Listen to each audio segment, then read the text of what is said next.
অবশ্যই রাজনীতির অঙ্গ অঙ্গ আছে, সরকারি দুর্বলতা আছে, ওখানে সিন্ডিকেট আছে। এই কারণে আমরা মনে করি যে গ্যাস পাইতেছি না। আমাদের সমস্যা হয়ে যাইতেছে, মনে করেন চা বেচলে চা 10 টাকার উপর দেয় না, গ্যাস পাইও না ঠিক মতো, বাসা বাড়িতেও গ্যাস নাই।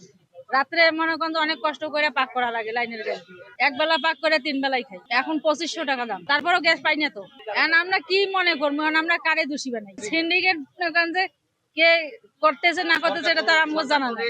সরকারি রেট মানে 1306 টাকা দিয়ে দিয়েছে, ওনারা বলতেছে গ্যাসের কোনো কমতি নাই।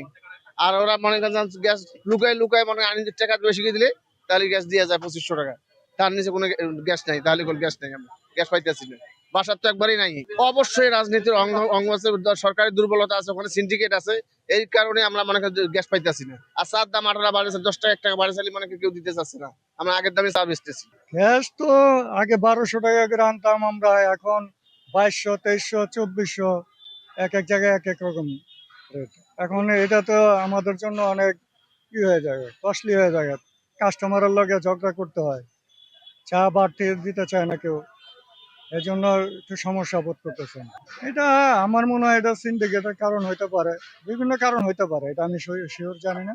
আমাদের এই যে চলাফেরা, বাসা বাড়িতে গ্যাস পাওয়া যায় না, তারপরে এই দোকান করতে গ্যাস লাগে, গ্যাসটা পাওয়া যায় না। এটা এখন সরকারের আন্ডারে আর কি পড়ে।